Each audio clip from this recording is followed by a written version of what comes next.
Dando sequência à série de entrevistas com os candidatos a governador do Rio Grande do Sul pela Associação dos Diários do Interior, recebemos hoje candidato Vieira da Cunha, da coligação O Rio Grande Merece Mais, partidos PDT, PSC, Democratas, PV e o Partido Ecológico Nacional. Eu sou o Pedro Garcia, ao meu lado está Ronaldo Falkenbach.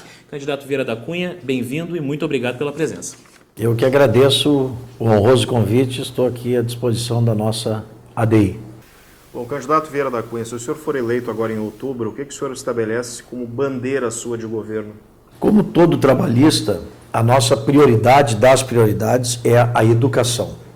Brizola gostava de me dizer: Vieira, eu vou me inscrever no Guinness Book, ele dizia, livro dos recordes, porque eu duvido que um governador tenha construído tantas escolas como eu construí quando governei o Rio Grande do Sul. De fato, foram 6.302 escolas em apenas 4 anos de governo.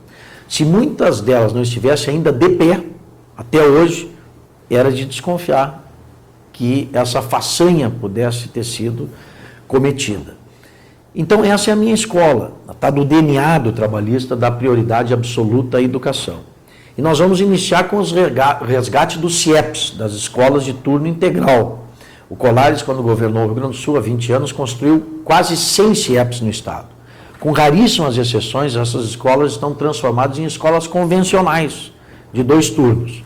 Nós vamos recuperar a vocação dessa escola, que é a escola de turno integral, e queremos, inclusive, ampliar este programa. Então, a prioridade das prioridades do nosso governo é a educação. Então, tudo passa pela reorganização econômico-financeira do estado do Rio Grande do Sul, pelo saneamento das nossas contas, já que todos nós sabemos, o Rio Grande do Sul hoje é o estado mais endividado da nação. E isso não pode continuar. Nós estamos sendo vítimas de uma sangria. Estamos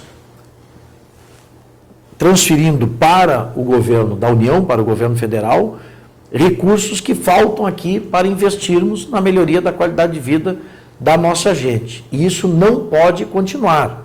Nós temos que rever o contrato da dívida com a União. Aliás, aprovamos a renegociação na Câmara e o Senado engavetou o projeto.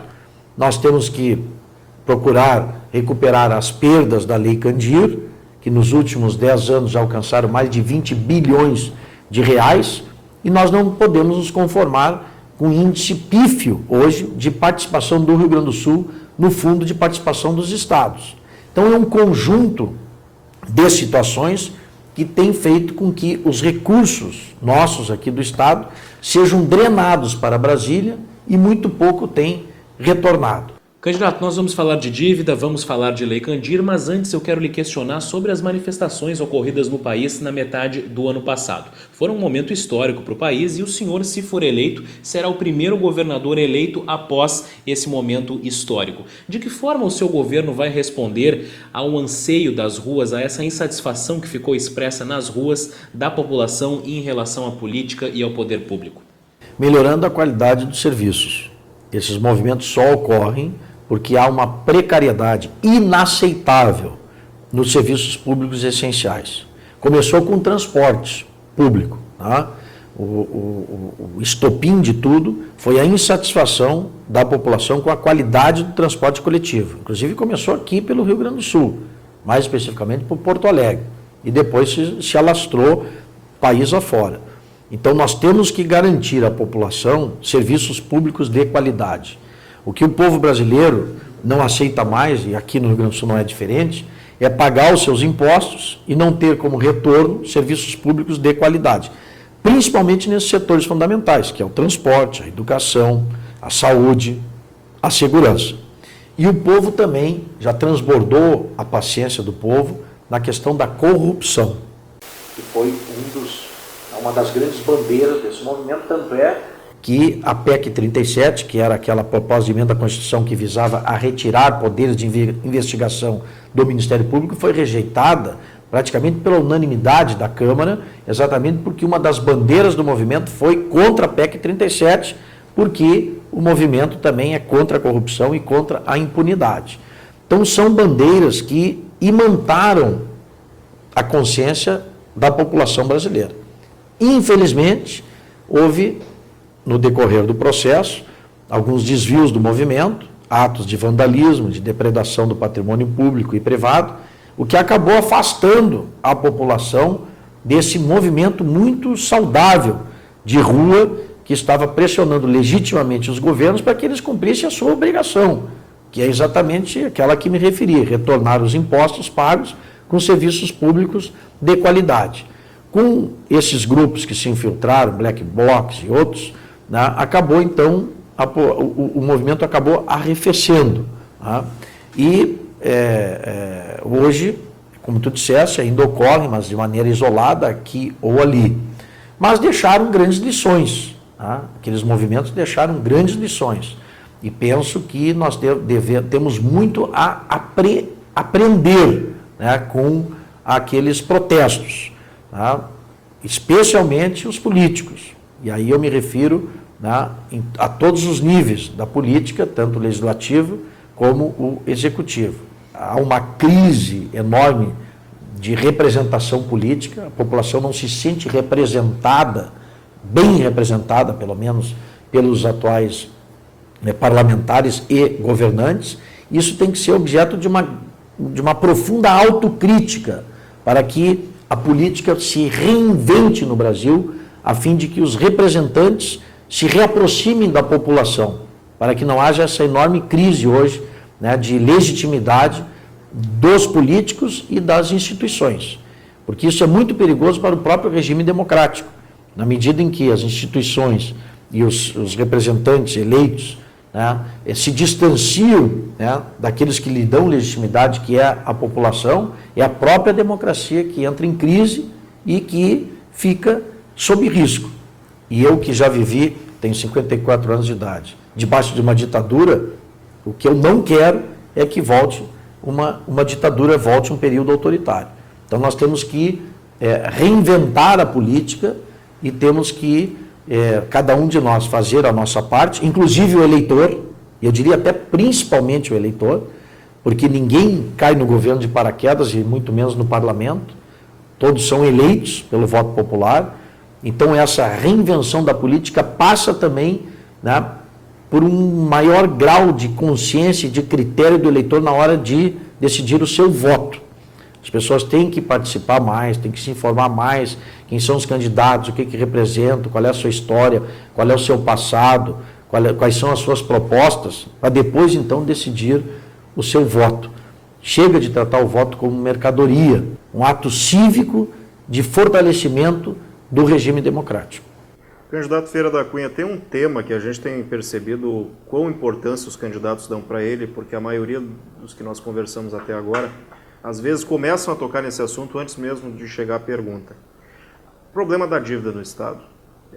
Qualquer investimento que se pretende fazer hoje acaba sendo prejudicado em função dessa quantidade de recursos que o Estado precisa pagar para a União. Houve uma tentativa de votação no Congresso, acabou por pressão até do próprio governo federal não avançando. Como é que o senhor pretende, eleito, atuar para renegociar a dívida do Estado com a União? Bom, essa situação vem sendo elencada por todos os candidatos como prioritária, porque de fato ela é mais do que prioritária, é uma espécie assim de condição para que as outras coisas ocorram. O que adianta eu dizer que eu vou retomar o programa do CIEP, que eu vou aparelhar a polícia, que eu vou cuidar da saúde, que eu vou recuperar as estradas, vou concluir as obras inacabadas, né, se eu não tenho recursos para isso? Eu vou ser mais um a prometer e a iludir o povo. Então, tudo passa pela reorganização financeira do Estado. Para você ter uma ideia da gravidade da situação, basta referir que no ano passado, 2013, o déficit orçamentário do Estado do Rio Grande do Sul chegou a casa de 1 bilhão e 400 milhões de reais. Estou falando do orçamentário. Se eu falar no financeiro, ele se aproximou da casa dos 4 bilhões de reais. Então, veja, uma situação insustentável. As causas são várias. Mas uma das principais é esse contrato leonino, inadmissível, absurdo, que faz com que 13% da receita corrente líquida do Estado do Rio Grande do Sul vá para a União todos os meses. Isso faz com que o Estado tenha perdido a sua capacidade de investimento. O Tarso conseguiu investir, em média, apenas 5% da receita no seu triênio de governo. Para se ter uma ideia do que isso significa, basta eu lembrar que no governo Colares, que já deixou o governo há 20 anos, a média de investimento foi de 13% da receita líquida. Então, se passaram 20 anos, os problemas se avolumaram, as demandas estão aí e os recursos minguaram, diminuíram. Então, nós precisamos ter uma posição proativa em relação a esse contrato da dívida. Se o governo continuar insensível às nossas reivindicações de repactuação, não há outra saída, nós temos que questionar esse contrato judicialmente, bater as portas do Supremo Tribunal Federal e argumentos não nos faltam. O IGPDI se transformou, né, numa bola de neve, né, é um absurdo, tanto é que a própria presidente, como tu bem lembraste, mandou um projeto lá para o Congresso, no sentido de trocar o indexador e reduzir a taxa de juros. Só que nós, na Câmara, aprovamos o projeto e o Senado engavetou. E engavetou por pressão do ministro da Fazenda. Então, veja, é um governo que a presidente manda um projeto e o seu próprio ministro da Fazenda a desautoriza. Isso é um absurdo. Não tem explicação, não tem cabimento. Então, a minha posição sobre a dívida é muito clara. Nós temos que pressionar o governo para a repactuação. Se o governo, não só no que diz respeito ao indexador e à taxa de juros, mas também quanto ao índice de comprometimento da nossa receita, que hoje é altíssimo, de 13%, e tem que ser reduzido para, no máximo, 9%. Mesmo que nós tenhamos, como de fato teremos, que ampliar, né, o prazo de pagamento. Bom, candidato, o senhor citou logo na primeira resposta a Lei Candir, e esse é um assunto que inclusive já foi pauta de eleições anteriores e é uma questão que preocupa sobretudo o setor exportador, porque houve uma queda de repasses da União para o Estado e com isso as empresas exportadoras não têm acesso às compensações que pela lei elas têm direito. E isso já fez inclusive com que algumas empresas, como por exemplo no setor fumageiro, levassem as suas operações para outros estados. O senhor enxerga margem para uma negociação com o governo federal em torno disso? Bom, eu sinceramente penso que o governador tem atuado com uma timidez inexplicável nesse assunto. Nos últimos 10 anos, o Rio Grande do Sul perdeu mais de 20 bilhões de reais em função da Lei Candir. E o artigo 91 do ato das disposições constitucionais transitórias, ele diz que tem que haver essa compensação. Só que até hoje não foi regulamentado. Evidente, o governo não tem interesse de regulamentar, porque uma vez regulamentado ele vai ter que aportar os recursos. Então hoje fica a seu critério. E há muito tempo o governo federal congelou o quantum que o Rio Grande do Sul tem recebido em função dessas perdas em cerca de 140 milhões de reais. E nos passam esse montante que é insuficiente, que não repõe as perdas, tanto é que elas têm se acumulado e no último decênio chegaram a esse valor de mais de 20 bilhões de reais. E eu acho um absurdo que o governador do Rio Grande do Sul, que é um dos estados mais prejudicados, né, com essa falta de regulamentação desse dispositivo, já não tenha liderado um movimento, né, nacional pela regulamentação do artigo 91 do ato das disposições constitucionais transitórias, para que nós possamos receber finalmente o que nos é de direito em relação à Lei Candir. Não é uma situação diferente a que nós vemos no Fundo de Participação dos Estados. Agora há pouco o Congresso modificou os critérios do FPE, contra o meu voto e da grande maioria da bancada gaúcha, porque nós vamos ainda diminuir o percentual, que já é baixo hoje, de participação do Rio Grande do Sul nesse fundo. Então, por qualquer ângulo que se olhe a relação federativa do Rio Grande do Sul com a União, nós estamos sendo prejudicados. Por muito menos nós fizemos a Revolução Farroupilha. Ficamos 10 anos peleando contra o governo central, por muito menos do que está acontecendo hoje com o Rio Grande do Sul. E qual é a postura do governo atual? É de complacência, é uma postura de submissão, de subordinação, incompatível com a tradição do Estado do Rio Grande do Sul. Independentemente de quem estiver no governo federal, seja quem for, num governo sob nossa responsabilidade, os direitos do Rio Grande do Sul serão respeitados. Nós vamos fazer valer os direitos do nosso Estado. O Rio Grande do Sul tem essa tradição, né, de luta, tem essa tradição de buscar o que lhe é de direito, e nós não podemos continuar com essa posição complacente, que chega à beira da omissão em busca dos direitos que são do nosso Estado. Nós não queremos nada mais do que devolvam para nós o que nós mandamos para Brasília. Se devolvesse o que nós mandamos para Brasília, nós não teríamos os problemas que nós estamos atravessando. Há outros estados que mandam para Brasília e recebem de volta um recurso equivalente, como por exemplo a Bahia. E o Rio Grande do Sul segue sendo sangrado, discriminado, e isso tem que ter um fim, tem que ter um ponto final. Se o alinhamento das estrelas não resolveu, nós temos que buscar de outras formas, e com pressão política, e se for o caso, com articulação e com contestação judicial, inclusive. Eu fiz isso quando fui presidente da CE. Fui buscar os recursos que a União estava negando ao nosso Estado como presidente da companhia. E agora há pouco o Rio Grande do Sul recebeu 3 bilhões de reais, B de bola, bilhão, 3 bilhões de reais, de volta para o Estado, fruto de uma ação que o então presidente da CE, Vieira da Cunha, entrou contra a União, já que eles teimavam e não reconheciam os direitos que nós tínhamos por conta de uma negociação que se fez de uma conta que se chamou Conta de Resultados a Compensar. Então eu fui buscar esse prejuízo na justiça, e muita gente na época me censurou. Mas ele vai entrar contra o poder concedente, a União vai retalhar, a CE não vai ter sua concessão prorrogada. Eu digo, não, nós temos que buscar, é nosso, é direito nosso. Eles não podem nos negar esse direito. Fomos à justiça, verdade que tramitou, né, durante 18 anos o processo, mas finalmente transitou em julgado com ganho do Estado do Rio Grande do Sul, da CE. Os cofres do Estado receberam mais de 3 bilhões de reais, estão recebendo mais de 3 bilhões de reais, fruto daquela ação que nós entramos lá na década de 90. Então o que precisa? Precisa ter atitude, precisa enfrentar, precisa ir em busca dos nossos direitos. E é isso que nós pretendemos fazer como governador do Estado, se o povo nos der essa honra de governar o Rio Grande do Sul. Candidato, vamos falar agora um pouco sobre a relação agricultura-economia.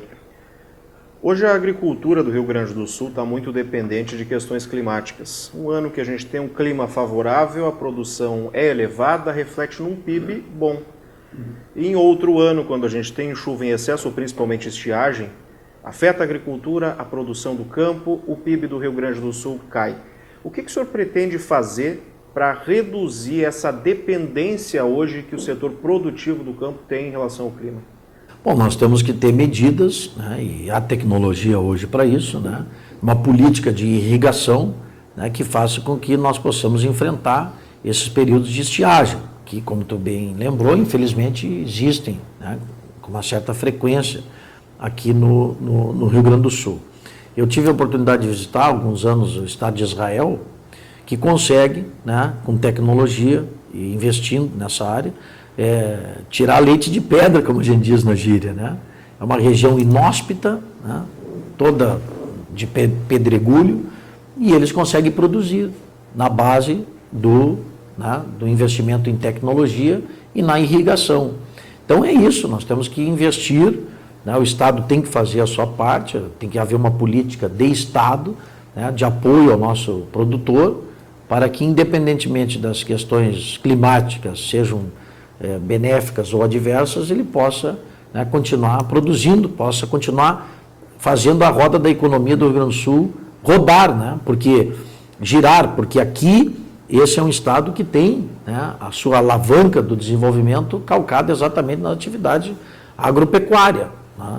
Então, se essa é a nossa âncora do desenvolvimento, a base do nosso desenvolvimento, nós temos que ter política do Estado que nos permitam, né, produzir no campo e ter esses mecanismos, né, de defesa contra as condições climáticas adversas. Agora, candidato, a agropecuária enfrenta um outro desafio, que é manter o jovem no campo, né? Porque hoje o que a gente observa é um envelhecimento da população do campo à medida que muitos jovens optam por ir à cidade em busca de outras oportunidades. E considerando a importância da agricultura para a economia do Rio Grande do Sul, isso é algo que realmente preocupa. Agora, candidato, a agricultura enfrenta um outro desafio, que é a manutenção do jovem no campo. Hoje se observa um fenômeno que é o envelhecimento da população rural e muitos jovens estão trocando o campo pela cidade em busca de novas oportunidades. O que o Estado pode fazer para evitar que essa situação, que esse fenômeno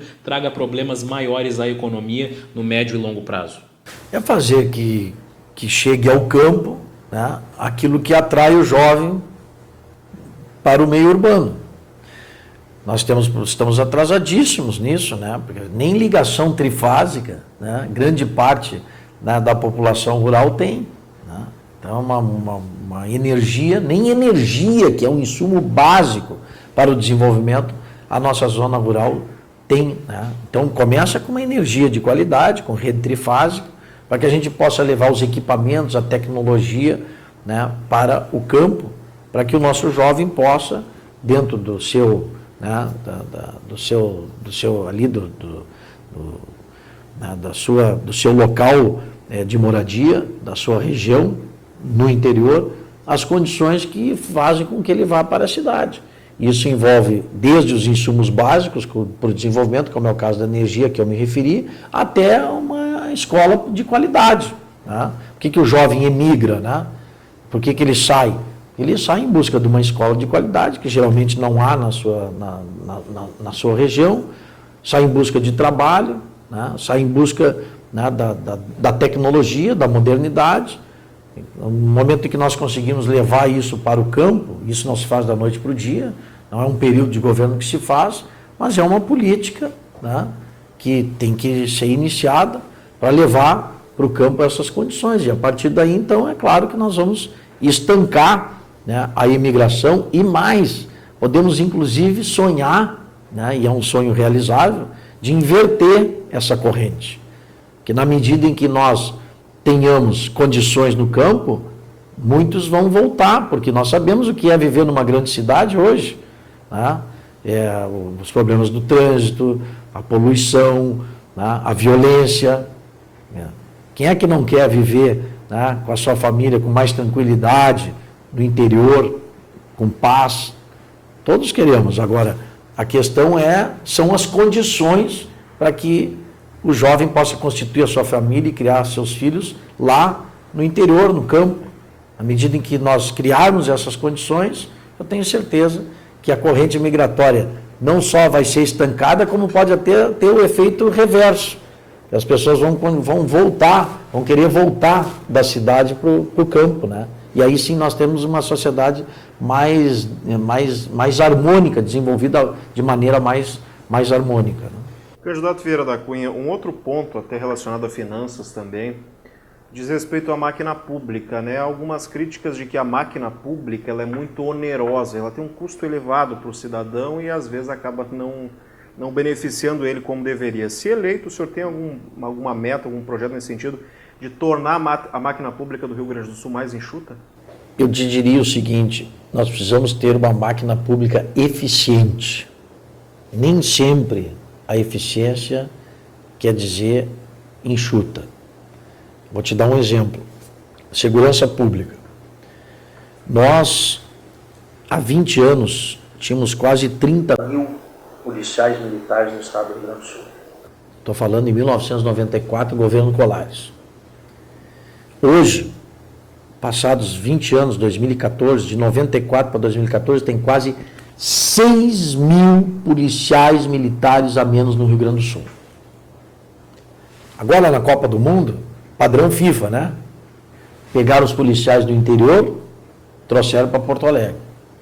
Integraram as polícias, usaram a tecnologia no centro de comando em que havia câmeras, em lugares estratégicos, atuaram com inteligência, com planejamento e com integração. É a receita.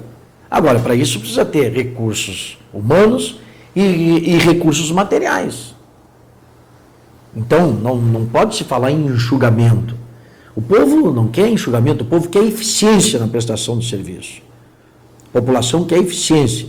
Claro que onde houver inchaço, nós temos que enxugar. Onde houver desperdício, nós temos que combater. Mas eu não sou da turma do Estado mínimo. Eu sou da turma do Estado necessário. Necessário para prestar um bom serviço à população.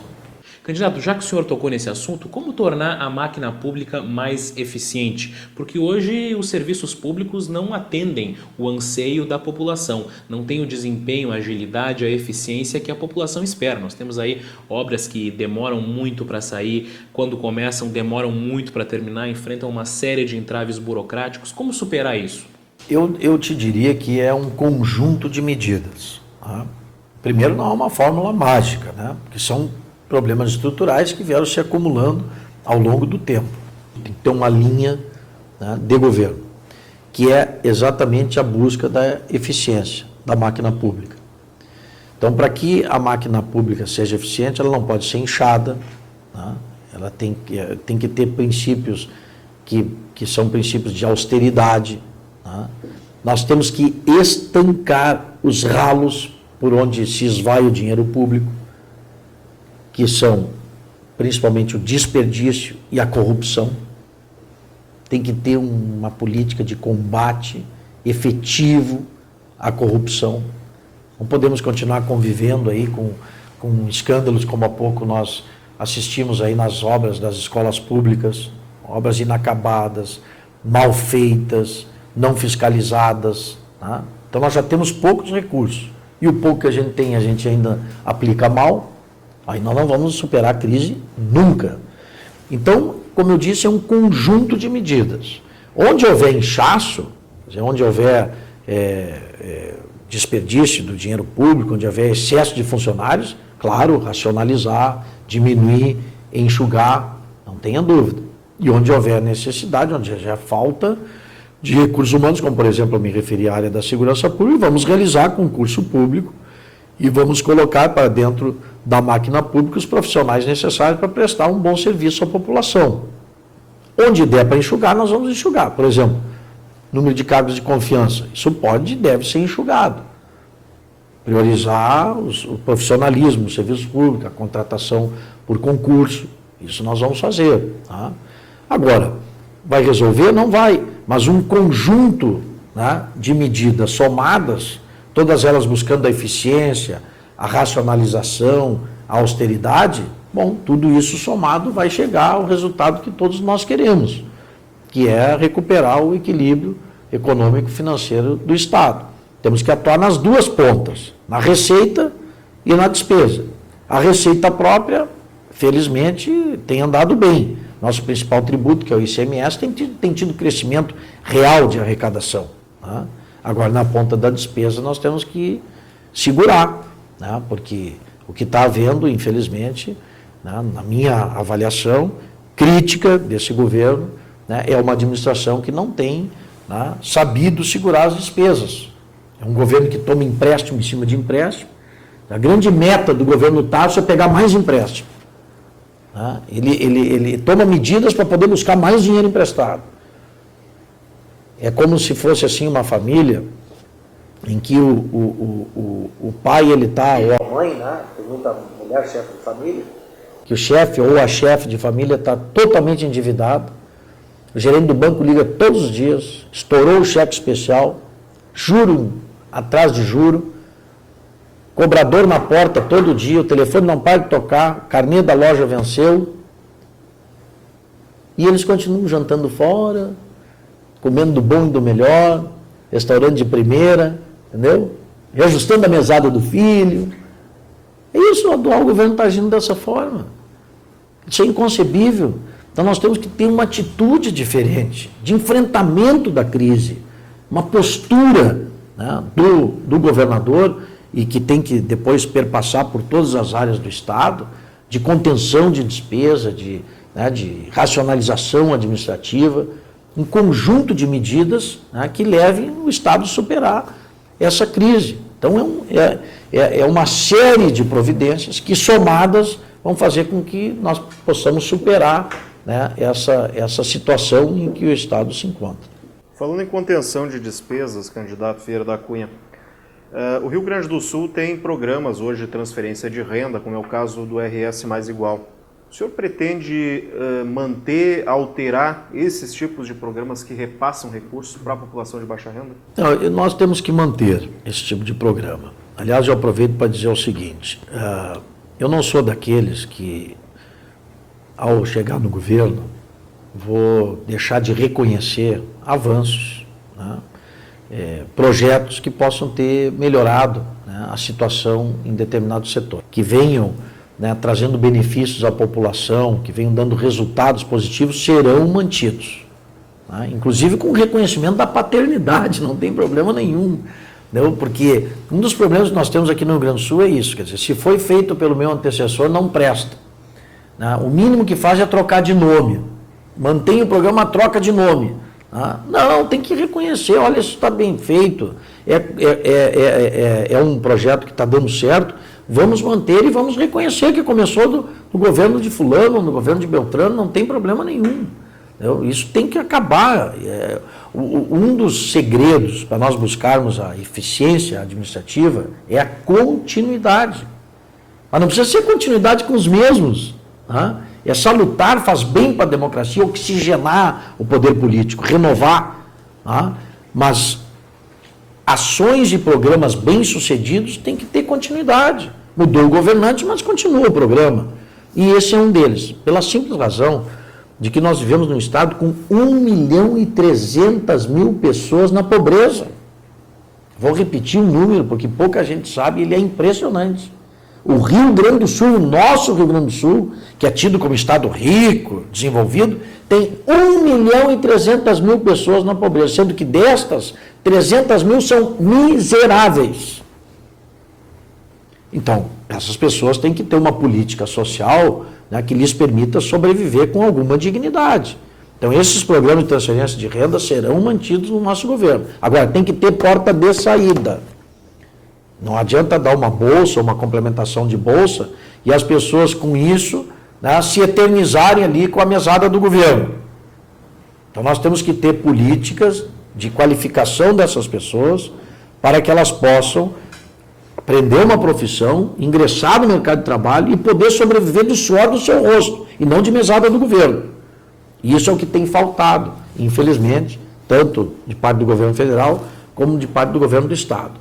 Então nós vamos manter a política social, mas com porta de saída, ou melhor, porta de entrada dessas pessoas no mercado de trabalho. Candidato, qual vai ser a sua estratégia para atrair novos investimentos para o Rio Grande do Sul? Bom, primeiro criar um ambiente, né, em que o empreendedor, que o investidor, que o empresário se sinta bem recebido, coisa que não existe hoje no Rio Grande do Sul. Não existe. Então nós temos que criar essa política de atração de investimentos, de novos empreendimentos.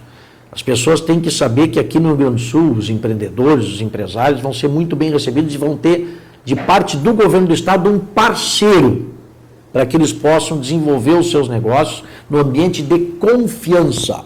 Essa é a palavra. Então nós temos que dar segurança jurídica, eles têm que saber que os contratos firmados serão respeitados, tem que ter um ambiente de negócios aqui, né, em que o empresário se sinta atraído, se sinta bem recebido, se sinta respeitado e se sinta seguro. Então, esse é um compromisso que nós assumimos, até porque nós precisamos dessas parcerias, inclusive das chamadas PPPs, as parcerias público-privadas. Que, aliás, é a pergunta na sequência, então eu já vou lhe fazer. O que o senhor acha das PPPs? O senhor pretende utilizar as parcerias públicas-privadas no seu governo? Com certeza. Agora, com uma ressalva. Serão parcerias público-privadas que serão firmadas de maneira transparente e com modicidade tarifária. Eu era deputado no governo Brito, eu votei contra o sistema de pedágios do governo, não porque eu seja contra o pedágio em si, não tem nenhum tipo de preconceito com o pedágio, mas o que não pode é o sistema de concessão se transformar num instrumento de exploração da população, que nós já tínhamos as estradas construídas com dinheiro público. Os concessionários passaram um vernizinho ali de asfalto, botaram os olhinhos de gato e começaram a cobrar tarifas altíssimas da população. O povo gaúcho se sentiu, com razão, explorado. Por isso que existe uma grande aversão do povo gaúcho ao sistema de pedágio. porque foi mal implantado no Rio Grande do Sul. Então, parceria público-privada, sim. Exploração, não. Então, nós temos que ter editais de licitação que façam com que haja o chamado, que é uma expressão da iniciativa privada, um jogo de ganha-ganha, né? Quer dizer, tem que ser bom para o Estado, tem que ser bom para o investidor, tem que ser bom para o usuário, principalmente. Porque o usuário, se tem uma estrada construída com recursos privados, que está bem conservada, bem sinalizada, que ele vai trafegar com segurança, ele não se importa de pagar o pedágio, desde que o preço seja justo. Então é isso que nós temos que ter aqui no Rio Grande do Sul, um sistema de concessão, né, que tenha como norte esses princípios, principalmente esse da modicidade tarifária. É o que nós pretendemos fazer. Candidato, já que o senhor falou em estradas, eu vou antecipar a pergunta, porque no ano passado o governo tomou a medida de assumir a responsabilidade da parcela da malha rodoviária que desde os anos 90 estava concedida para iniciativa privada. Houve redução na tarifa de pedágio, algumas praças inclusive foram extintas, mas a medida de certa forma ainda é controversa porque existem queixas em algumas regiões quanto à qualidade do serviço que vem sendo oferecido pela empresa gaúcha de rodovias. Se o senhor for eleito, de que forma o Estado vai tratar essa questão das estradas? As parcerias com a iniciativa privada vão ser retomadas? Sim, sem prejuízo da atuação da EGR, pelo menos enquanto ela se fizer necessária. Porque o que ocorre? É que muitas vezes as pessoas não entendem, achando que há uma sobreposição, né, do DAER com a EGR, por exemplo. Não. A EGR ela foi criada e existe para cuidar das estradas pedagiadas. Porque o que acontece? Como o atual governador, ele preferiu não prorrogar os contratos de concessão, ele extinguiu as concessões, alguém tinha que cuidar das estradas pedagiadas, sob pena do DAER voltar a assumir tudo. E nós sabemos, nós que transitamos pelo Rio Grande, sabemos a situação que estão as estradas que o DAER tem o dever de cuidar. O DAER está sucateado, o DAER não tem estrutura e condições para dar a manutenção devida às nossas estradas. Então, como o governador não prorrogou os contratos de concessão, ele tinha que ter uma estrutura para cuidar dos trechos pedagiados e criou então a EGR. Sem prejuízo de medidas que nós vamos tomar para verificar se a estrutura da EGR é adequada, né, se há excessos aqui ou ali, nós vamos cortar, evidentemente, né, mas ela é necessária. Inclusive, eu não descarto a possibilidade dela continuar existindo mesmo depois da licitação. Por quê? Vou explicar por quê. Porque é muito importante uma empresa pública dentro do sistema. Porque ela passa a ser os olhos do governo por dentro, no regime de concessão. Então, se eu estou operando um trecho, eu, Estado, tenho muito mais condições de exercer o meu papel de fiscalização do desempenho dos concessionários privados. É como aqui em Porto Alegre, por exemplo, a convivência da Carris, que é uma empresa pública de transporte, com os concessionários privados de transporte coletivo. Convivem muito bem. A Carris tem a sua linha, é pública, e os concessionários privados têm as suas, que é privada. E nós podemos até comparar a qualidade do serviço que uma empresa pública oferece com aqueles que a iniciativa privada está oferecendo. Então a EGR pode conviver perfeitamente, né, com as concessões privadas. E é o que nós pretendemos fazer. É um sistema, né, de concessões que façam com que haja essa convivência que eu considero extremamente salutar de atuação de uma empresa pública com empresas privadas, que atuam no mesmo setor, mas, evidentemente, em trechos diferentes, né, de rodovias.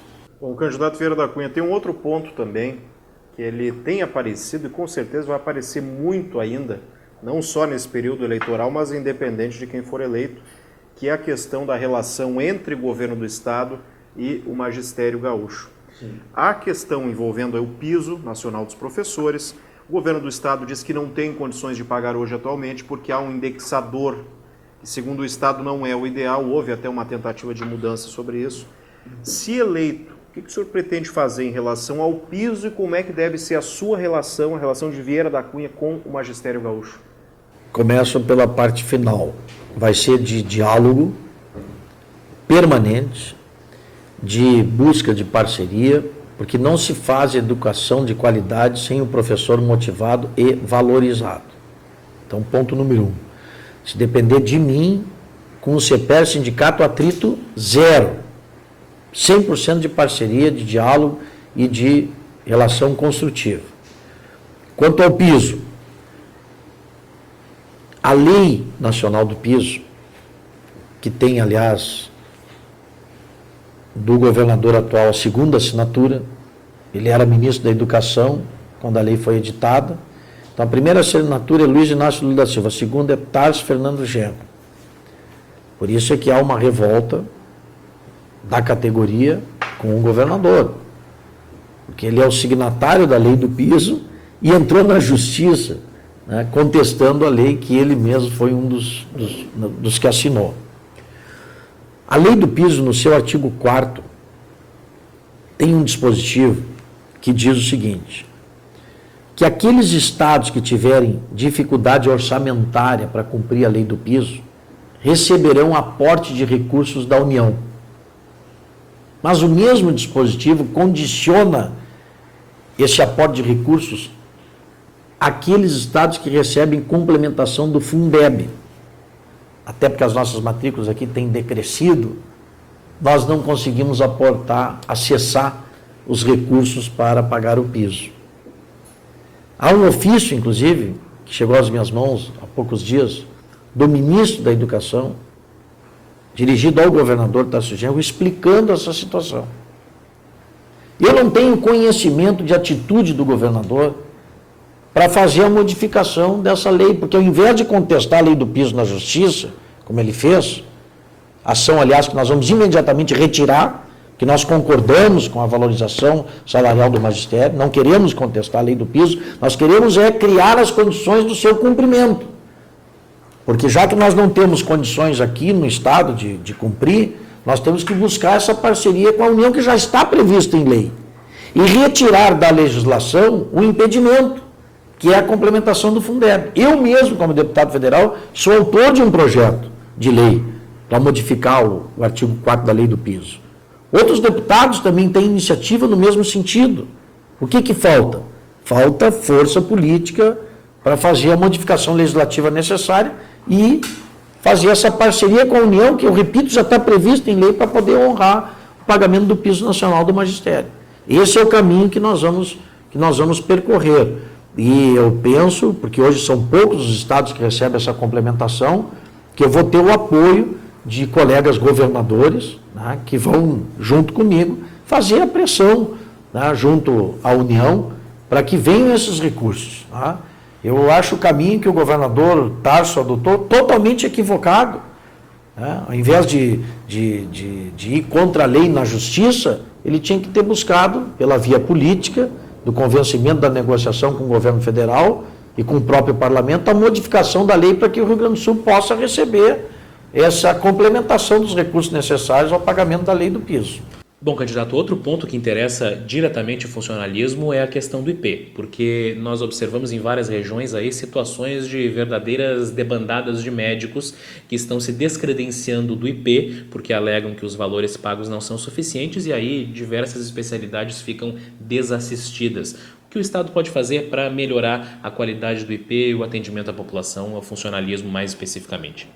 Olha, eu penso que essa questão da assistência do IP, assistência à saúde, é um problema de gestão. Até porque o mesmo IP, com os mesmos recursos, num passado não muito distante, recuperou sua credibilidade junto aos médicos, viveu períodos, né, de equilíbrio. E por quê? Porque havia uma gestão competente que garantiu, né, o bom funcionamento do Instituto.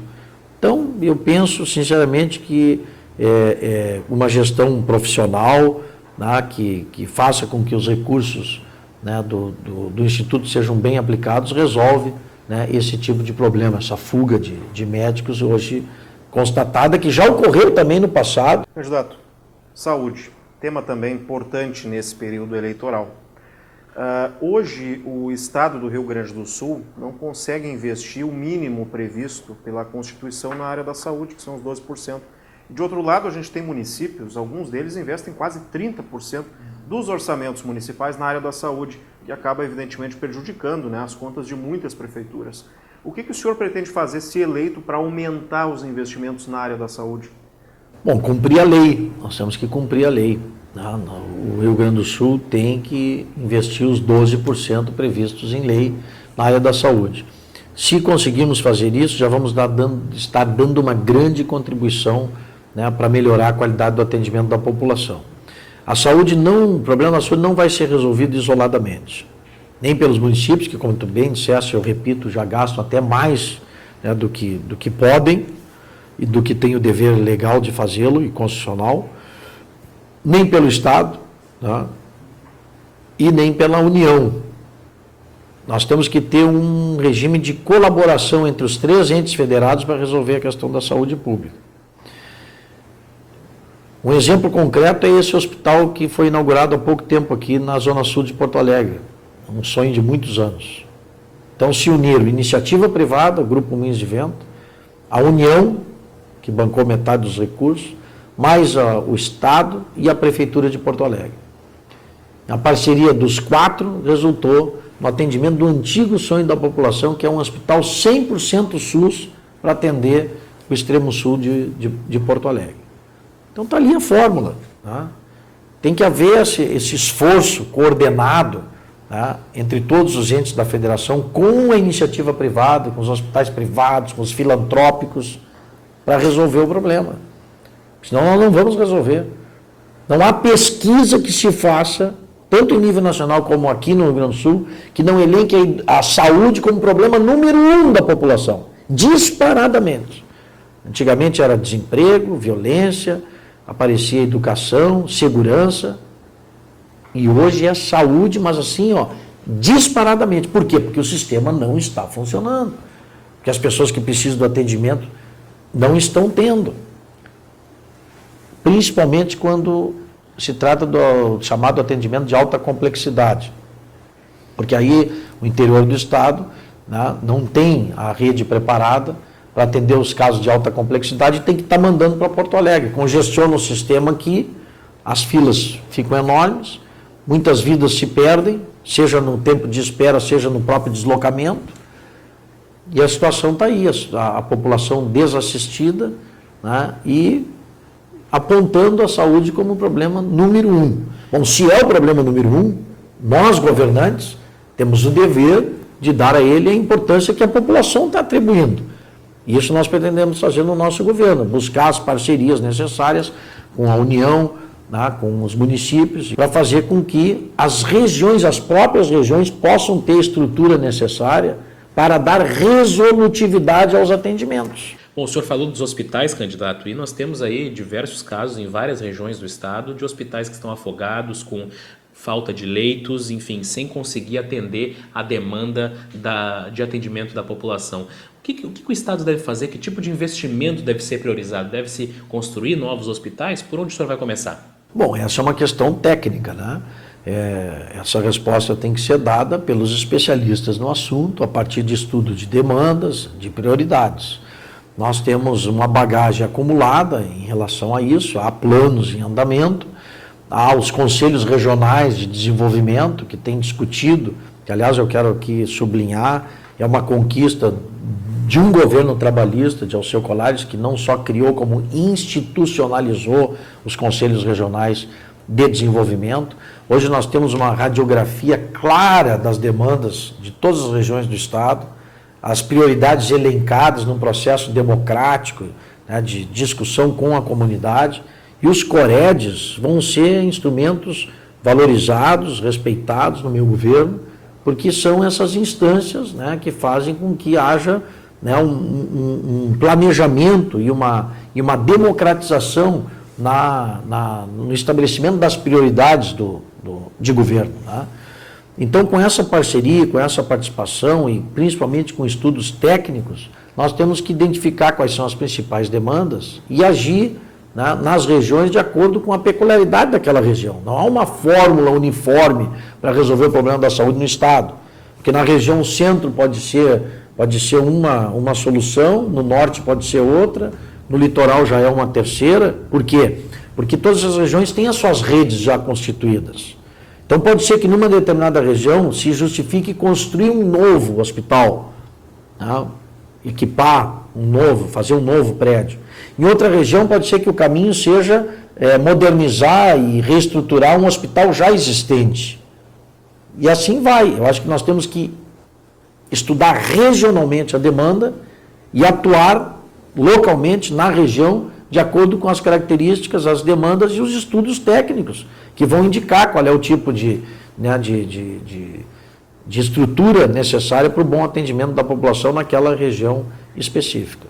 Outro tema também, candidato, fundamental é segurança pública. O senhor já no começo da conversa já tocou no assunto.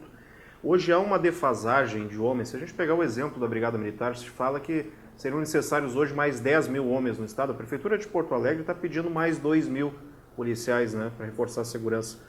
É possível, ao longo dos próximos 4 anos, retomar ou recuperar essa força de trabalho que a Brigada perdeu ao longo das décadas? É possível e é necessário. E como fazer isso? Nós faremos por concurso público. Nós temos que abrir os concursos públicos necessários, porque senão nós não vamos resolver esse problema. O Rio Grande do Sul, o mapa da violência foi recentemente, é um estudo muito conceituado, e recentemente foi divulgado. Nós chegamos aqui no Rio Grande do Sul ao índice de 22 homicídios por 100 mil habitantes.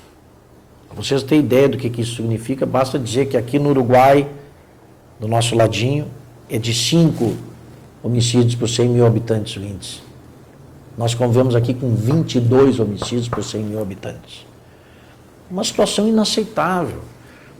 A violência que até bem pouco tempo atrás era um problema da capital e da região metropolitana, hoje ela está nas médias e nas pequenas cidades.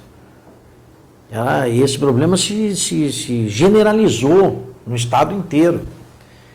Então o Fortunati aqui está reclamando com razão da defasagem do efetivo, mas também não adianta vestir um santo e deixar o outro nu, como fizeram na Copa do Mundo. Resolveram o problema da capital, que é a sede da Copa, e deixaram o interior completamente desguarnecido. Eu ouvi protestos de várias lideranças do interior do estado, prefeitos, reclamando com razão de que ficaram completamente desprotegidos.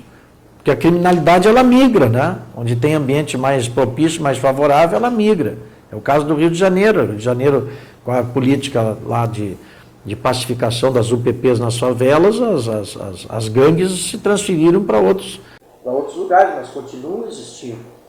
Então nós temos que ter uma política de segurança. Então nós precisamos da integração das polícias, no trabalho de planejamento, de inteligência, a utilização da tecnologia, e também nós precisamos de uma revisão da legislação penal e processual penal. E aqui fala um membro do Ministério Público, que tem tentado dar a sua parcela de contribuição na atuação como deputado federal. E não tem conseguido. E por que não tem conseguido? Exatamente porque não está havendo, por parte do poder político, e principalmente dos governadores, que têm constitucionalmente essa responsabilidade de prestar o serviço de segurança à população, a mobilização e a pressão política necessárias para a reforma do Código Penal, do Código de Processo Penal e da própria legislação de execução penal e do próprio Estatuto da Criança e do Adolescente.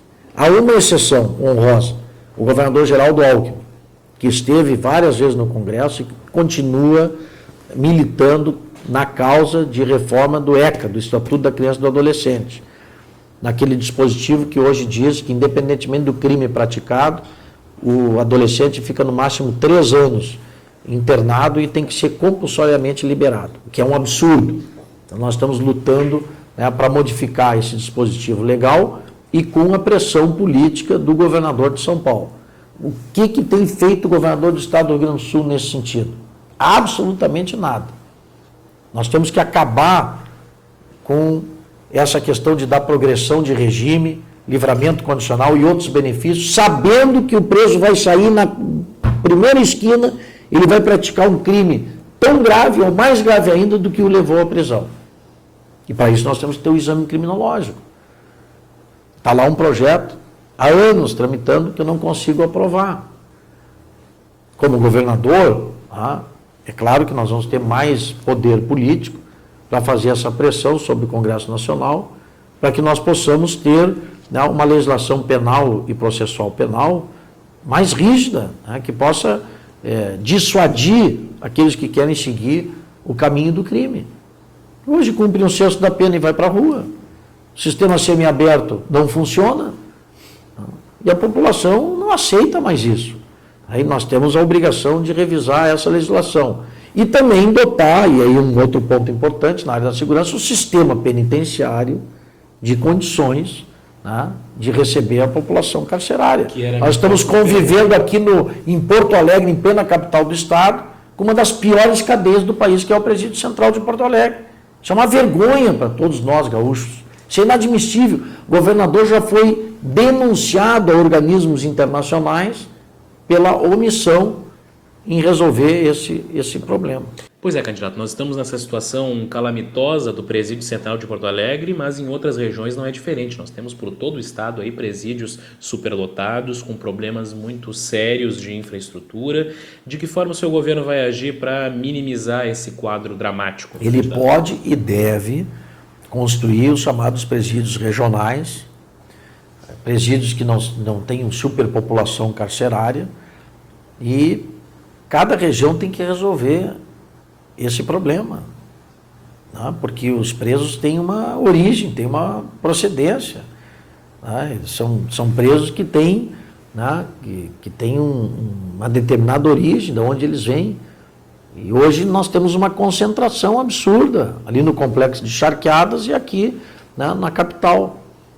Já há uma política em andamento no sentido de dotar o Estado de mais estabelecimentos regionais.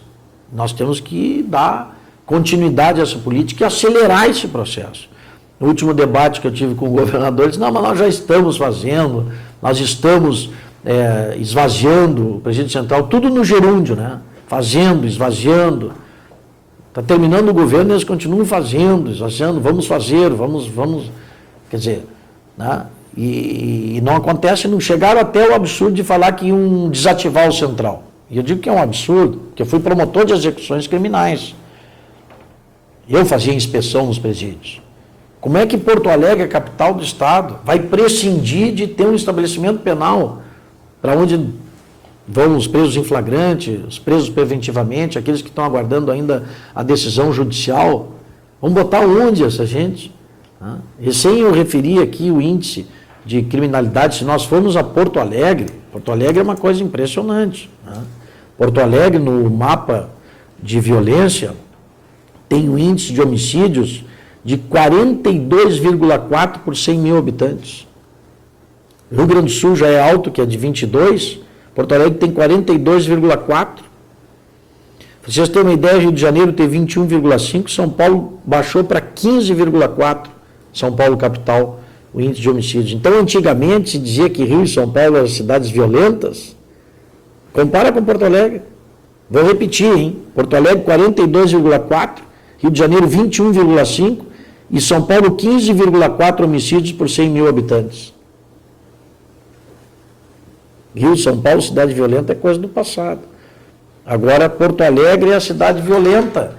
E isso está presente no Estado, porque, como eu disse, infelizmente, a violência já bateu a porta das médias e das pequenas cidades do interior também. Nós temos que inverter isso. Como? Com uma política de segurança pública, de Estado, como o Rio de Janeiro e São Paulo fizeram de uns anos para cá e agora estão colhendo os frutos, os resultados dessa política. Estão investindo, estão aparelhando a polícia, estão recrutando gente, dotando o Estado dos recursos humanos e materiais necessários para combater efetivamente essa escalada de violência e de criminalidade.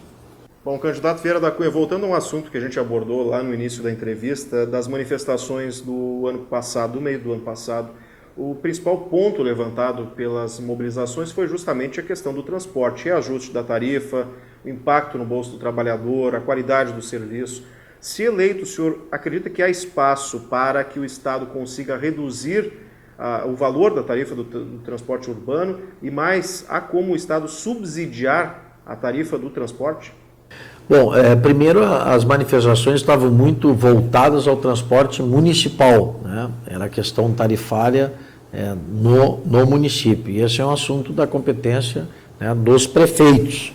Aqui em Porto Alegre, por exemplo, o Fortunati está tomando as medidas, né, necessárias, inclusive fazendo uma licitação, né, do sistema de transporte. A primeira resultou deserta, né, nenhuma empresa compareceu, mas vai haver agora uma nova tentativa, né, de uma licitação. A licitação está prevista na Constituição. Nós temos que fazer a licitação, inclusive, em nível estadual. Temos as linhas intermunicipais, né, de transporte estadual, e que não são licitadas há muito tempo, né? Então, nós precisamos cumprir a lei, né, respeitar a Constituição, realizar essas licitações e, com base nos contratos que se firmarem, né, nessas licitações, exigir dos concessionários qualidade na prestação do serviço, né? E a tarifa, ela é resultante, né, de uma realidade de custos que nós temos, né? Não dá para fazer mágica, né? Não existe almoço grátis, como se diz, né? Inclusive, há uma política de isenção tarifária que acaba repercutindo no próprio valor da tarifa. Muita gente não paga, né? Aqui em Porto Alegre, por exemplo, há uma lei municipal que baixou de 65 para 60 anos a gratuidade. Então, alguém acaba pagando esse custo, né? Então, há uma necessidade de revisar todo o sistema, inclusive essa política de isenções, né, que acaba onerando, às vezes, aquele que mais está em dificuldade para pagar a tarifa, acaba pagando por ter mais de 60 anos, mesmo tendo uma condição socioeconômica estável e boa, ele acaba não pagando e o operário que está desempregado paga por ele. Isso é uma inversão de valores, é absurdo. Então, tem que resolver algumas distorções do sistema, com transparência, com diálogo com os concessionários, com os empresários que atuam nessa área, né? Mas sempre tendo como norte o interesse público, né? Buscando um serviço de qualidade e qualificado. Eu penso que é assim, né? Com transparência, com diálogo, né? E realizando as coisas, né, de acordo com o que prevê a legislação e a própria Constituição, nós vamos conseguir qualificar o serviço de transporte, pelo menos no que diz respeito à nossa competência, né, que é o serviço intermunicipal de passageiros, né. Aliás, quanto ao transporte, se me permite rapidamente, né, nós temos que também falar da questão do transporte de cargas, né, que é um problema sério aqui no Rio Grande do Sul, porque a precariedade das nossas estradas acaba, né, onerando muito aqueles que têm que utilizar das nossas rodovias para escoar a sua produção, né. E temos um problema sério aqui também, que é a subutilização das nossas hidrovias. O Rio Grande do Sul foi aquinhoado, né, pela natureza. Tem 3 estados no país, 3 só. Nós temos 27 estados da federação e só 3 têm rios navegáveis. Amazonas, né, São Paulo e Rio Grande do Sul. E sabe quanto representa o transporte de carga por hidrovia, né, no volume de transporte geral do Estado? 3%. Nós só escoamos 3% das nossas mercadorias via fluvial. E por quê? O superintendente de portos e hidrovias está sucateado. Nós temos 3 ou 4 dragas, nenhuma funciona, né? Então, nem o serviço de dragagem, de manutenção dos nossos canais é feito pelo Estado. Então, isso tem que acabar. Nós temos que investir em outros modais de transporte, até para desafogar as nossas rodovias, né?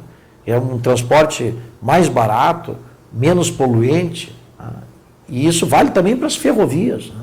Bom, aproveitando esse gancho, candidato, nós vamos passar agora para as perguntas enviadas por veículos associados da ADI, tratando de demandas regionais, e a primeira pergunta é justamente a respeito disso, uma pergunta enviada pela região Centro-Oriental, Jornal do Povo de Cachoeira do Sul, que pergunta qual a importância da navegação fluvial em seu projeto de governo e qual o seu compromisso com a dragagem do Rio Jacuí e o aparelhamento do Porto de Cachoeira. Bom, primeiro é a minha terra natal, né? Então eu, como cachoeirense, né, quero aqui reafirmar, né, o meu compromisso com o desenvolvimento de Cachoeira e de toda a região. e o compromisso é total, né? E no que estiver sob responsabilidade do Estado, né, nós faremos, né, para que nós possamos colocar, né, o transporte hidroviário, né, dar ao transporte hidroviário o espaço, né, que ele merece e que o Rio Grande do Sul precisa, né? E em Cachoeira há essa estrutura, né, subutilizada, em razão exatamente, né, daqueles elementos que eu me referi, né? Não há uma prioridade, não há uma atenção de parte do Estado naqueles serviços básicos, né? Como, por exemplo, esses de dragagem, né? Então, eu penso que há toda a própria natureza, né, nos concedeu toda essa potencialidade e que, por incompetência, né, e desestruturação do governo, não tem sido aproveitada.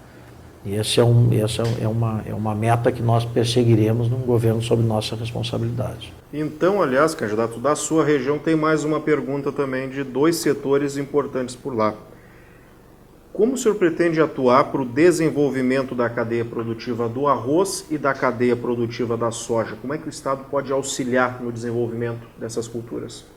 Bom, o Rio Grande do Sul tem crescido e se desenvolvido, né, inclusive nos últimos períodos acima, né, da média nacional, exatamente pela força e pela pujança, né, do setor agropecuário, né? E o arroz e a soja são 2 produtos que têm liderado, né, esse processo, né, de crescimento da nossa economia. Então, tudo que nós pudermos fazer, né, para que esses setores, né, continuem impulsionando o processo de desenvolvimento do Estado, é nosso dever, né, é dever. Há uma frase do presidente Getúlio Vargas, que, aliás, nos aproximamos dos 60 anos da sua morte, né, ele que faleceu em 24 de agosto de 1954, que diz, né, onde está o interesse do produtor, está o interesse do Brasil, né? E se isso vale para o Brasil, vale muito mais para o Rio Grande do Sul, né? Então, nós teremos, vamos dar atenção, né, que o setor agrícola merece, né, buscando apoiar o produtor, garantir os financiamentos necessários, né, para que ele possa manter e ampliar, né, a sua área plantada, e, enfim, todos aqueles órgãos do Estado que existem, né, para apoiar, o próprio IRGA, Emater, toda a estrutura do Estado que existe para apoiar a nossa economia, né, o setor primário da nossa economia, vão receber a nossa atenção, né, nosso dever até em reconhecimento, né, a força, né, do campo no processo de alavancagem e de crescimento da nossa economia. Candidato, uma pergunta enviada pela região Nordeste, jornal Folha de Caxias, diz que a Serra Gaúcha tem problemas de infraestrutura que prejudicam a logística da distribuição da produção agrícola e metal-mecânica. E lhe pergunta, se eleito governador, a população da região pode contar com a duplicação e o pedagiamento da Rota do Sol entre Caxias do Sul e Lajeado Grande? Existe também a demanda da duplicação da RS 122 entre Caxias e São Vendelino. E, por fim, como o senhor pretende tratar a construção do aeroporto regional de Vila Oliva? Bom, são todas reivindicações, né, que são reivindicações justas, né? Agora, tudo isso requer investimentos, né? E aí nós voltamos, né, ao ponto inicial da nossa conversa. O Rio Grande do Sul tem que recuperar a sua capacidade de investimento para poder atender essas justas demandas regionais. A questão do aeroporto, né, ela também envolve um processo de articulação com o próprio governo federal. Eu tenho acompanhado, né, as gestões do prefeito Alceu Barbosa Velho, no sentido de que Caxias tenha, né, essa infraestrutura aeroportuária, né, necessária para que Caxias continue crescendo e se desenvolvendo, né? São todas reivindicações justas e o Estado, dentro da sua realidade, né, econômico-financeira, vai fazer a sua parte, né, para que essas demandas sejam atendidas.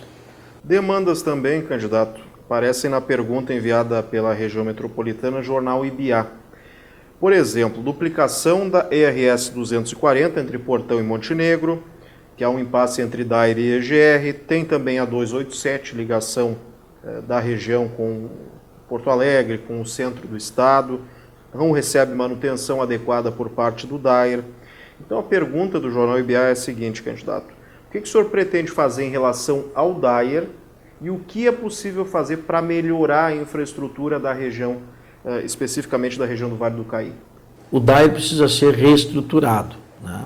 É de domínio público, né? Que é um órgão que foi, né, sendo sucateado ao longo dos anos e que hoje não tem, né, a estrutura necessária para fazer esse trabalho tão importante, né, de conservação, né, e de manutenção das nossas rodovias. Então, as estradas que estão, né, sob os cuidados do DAIR, via de regra, estão em situação, né, de extrema precariedade. Então, nós temos a obrigação de reestruturar o DAIR para que ele faça, para que ele cumpra, né, a sua missão. Eu fico, inclusive, imaginando, né, quantos acidentes, né, quantas vidas, né, e quantas mortes e quantos feridos, né, nós poderíamos ter a menos se as nossas estradas tivessem, né, condições de trafegabilidade. Então essa questão precisa ser enfrentada, né, a reestruturação do DAIR. Quanto às demandas específicas, sobre seja manutenção, seja ampliação, seja duplicação de rodovias, tá, nós temos que partir para as parcerias público-privadas, tá, porque o Estado, como eu já respondi num item anterior, né, ele não dispõe dos recursos necessários para fazer frente às demandas, né, que são generalizadas hoje no Estado, né, porque elas foram se avolumando, haja vista essa precariedade do DAIR, né, elas foram se avolumando e hoje nós temos que tomar um conjunto de medidas que passam pela reestruturação do DAIR, né, por garantir eficiência e atuação da EGR e por licitações para conceder à iniciativa privada trechos de rodovias, né,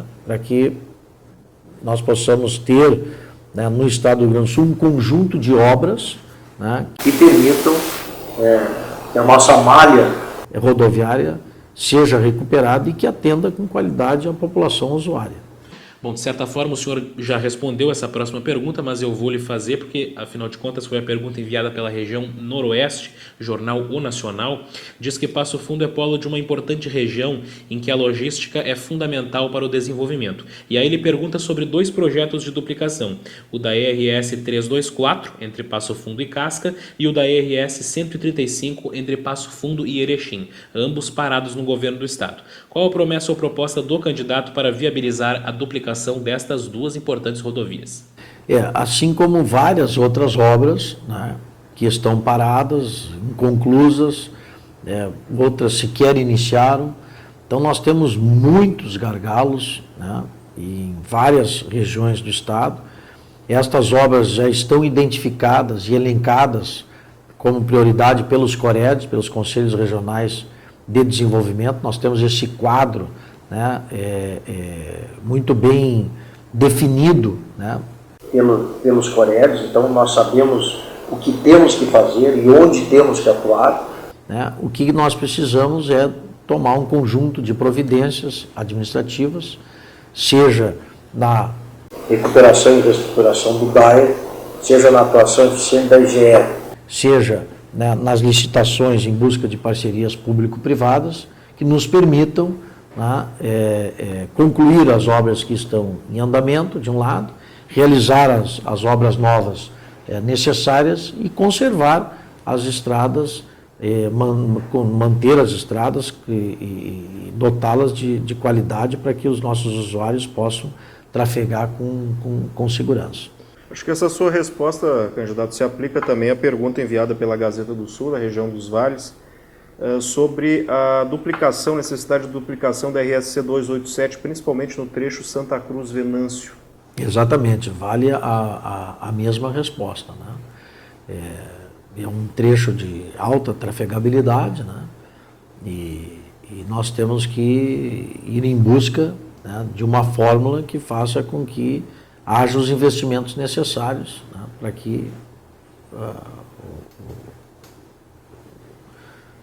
os usuários possam trafegar com segurança. Bom, para a gente terminar, candidato, mais uma pergunta da região Vale do Rio Pardo. O senhor sabe que a fumicultura é a base econômica dos municípios que compõem a região do Vale do Rio Pardo, mas há uma preocupação muito grande, afinal de contas, nos últimos anos vem surgindo uma série de restrições em nível de legislação, em nível de resoluções de agência reguladora, que geram preocupação com a subsistência da produção fumageira no médio e longo prazo. Qual será o seu posicionamento enquanto governador em relação à cadeia produtiva do tabaco? Não pode ser outra que não de defesa da nossa economia, né? Dos interesses da região, né? A indústria do tabaco, nós sabemos que há toda uma política, né, de restrição, né, em função dos conhecidos malefícios, né, que o fumo causa à saúde, mas o fato é, né, que enquanto existirem fumantes, né, vai existir a produção do cigarro, né? E se esse produto não for fabricado aqui, vai ser fabricado em outro lugar, gerando emprego e renda em outras regiões, aqui ou no exterior. Então eu penso que nós temos, eu como governador tenho o dever, né, de defender os interesses de uma região, né, que tem o seu desenvolvimento, a sua geração de emprego e renda intimamente associada a esse produto. Então, a indústria do fumo, os produtores, né, de fumo da região, os trabalhadores, vão contar com a minha parceria no sentido de nós preservarmos, né, os empregos, né, e fazermos com que essa atividade continue gerando, né, renda, né, para aquela região. Perfeito. Então, candidato Vieira da Cunha, da coligação O Rio Grande Merece Mais, partidos PDT, PSC, Democratas, PV e o Partido Ecológico Nacional. Candidato, muito obrigado pela presença e uma boa campanha para o senhor. Eu que agradeço a vocês aí por essa oportunidade, agradeço a ADI, Associação dos Diários do Interior, por ter tomado essa iniciativa. Nós sabemos que se tratam de veículos de comunicação que têm forte inserção, né, nas suas respectivas regiões, né, e que exercem um papel muito importante na democratização da mídia impressa aqui no nosso estado. Então, obrigado e cumprimentos pela iniciativa. Certo. Ronaldo Falkenbach, muito obrigado. E na sequência voltamos com mais entrevistas.